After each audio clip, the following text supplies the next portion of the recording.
মাশরাফির জন্মদিনে মুশফিকের শুভেচ্ছা। প্রথমে ঘটনাটা কী ঘটেছে একটু শোনা। দেশের ক্রিকেটের অন্যতম সফল অধিনায়ক মাশরাফি বিন মুর্তজা তার অধিনায়কত্বে অনেক সাফল্য পেয়েছে বাংলাদেশ জাতীয় ক্রিকেট দল। গত শনিবার 5 অক্টোবর জন্মদিন তার। 1983 সালে আজকের এই দিনে নড়াইলে জন্মগ্রহণ করেন মাশরাফি। অন্য অনেকের মতে জাতীয় দলের সাবেক সতীর্থরা তাকে শুভেচ্ছা বার্তা দিচ্ছে। এদের মধ্যে এগিয়ে মুশফিকুর রহিম। সামাজিক যোগাযোগ মাধ্যমে মাশরাফির সঙ্গে তার একটি ছবি পোস্ট করেন মুশফিক।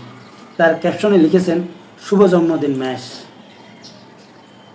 মাত্র 18 বছর বয়সে 2001 সালের নভেম্বরে জিম্বাবুয়ের বিপক্ষে টেস্ট অভিষেক হয়েছিল মাশরাফির। বৃষ্টির কারণে ম্যাচটি ড্র হলেও 4 উইকেট শিকার করে নিজেকে আলাদাভাবে চিনিয়েছেন নড়াইল এক্সপ্রেস। জিম্বাবুয়ের বিপক্ষে একই সফরের ওয়ানডে সিরিজে লাল সবুজ জার্সিতে পথ চলা শুরু হয় তার। মাত্র 26 রানে 2 উইকেট শিকার করলেও বাংলাদেশ হেরে যাওয়ায় রাঙানো হয়নি ওয়ানডে অভিষেকটা। আসলে বাংলাদেশে তরুণদের আইডলে পরিণত হয়ে গিয়েছিলেন মাশরাফি। আসলে শুধু তার খেলার জন্য নয়, তার ব্যক্তিত্ব, তার ভদ্রতা এবং অন্যান্য ক্রিকেটারদের সাথে তার যেই সম্পর্ক, এই সম্পর্কের কারণে আসলে মাশরাফি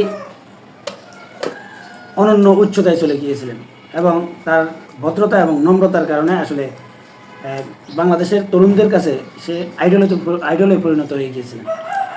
অবশ্য এই সুযোগটা কিন্তু সাকিবুল হাসানেরও ছিল, কিন্তু সাকিবুল হাসান তার অনৈতিক অনেকগুলো কারণ এবং তার অস্বভাবসুলভ বা খুব নেগেটিভ অনেকগুলো মানুষদের সাথে নেগেটিভ আচরণের কারণে এবং তার অনেকগুলো বিতর্কিত কর্মকাণ্ডের কারণে আসলে সে মাশরাফির জায়গায় পৌঁছতে পারে না। কিন্তু মাশরাফিও বিতর্কিত হয়েছেন। শুধু তার বিতর্ক হচ্ছে একটাই, যে বাংলাদেশে আওয়ামী লীগের রাজনীতির সাথে সে জড়িয়ে পড়া এবং আওয়ামী লীগের দল থেকে সে সংসদ নির্বাচিত হওয়া।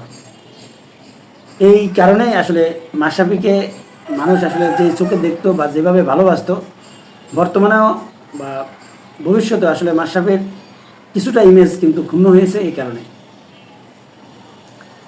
কিন্তু মাশরাফির যে ভদ্রতা বা অন্যান্য ক্রিকেট প্লেয়ারদের সাথে তার যে আচরণ, এই সবগুলো মিলিয়ে আসলে মাশরাফি এখনও যে এই তার সতীর্থদের কাছে অত্যন্ত সম্মানের এবং তাকে যে তার সতীর্থরা আসলেই সম্মান করে, তার প্রমাণ হচ্ছে আসলে এই যে মুশফিকুর রহিমের আসলে শুভেচ্ছা পাঠানো, বা মুশফিকুর রহিম তার ফেসবুকে আসলে মাশরাফির সাথে তার একটা ছবি সহ লিখেছেন যে শুভ জন্মদিন ম্যাশ।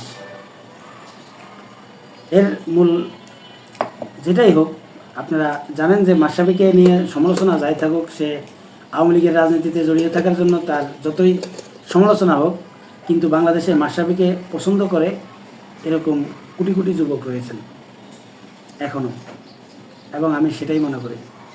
সম্মানিত দর্শক, আপনারা কি মনে করেন? মাশরাফির জনপ্রিয়তা বা আওয়ামী লীগের অন্যান্য নেতাদের মতো কি হয়ে রয়েছে, নাকি এখনও মাশরাফি বিন মুর্তজাকে এখনও বাংলাদেশের কোটি কোটি তরুণ এখনও ভালোবাসে?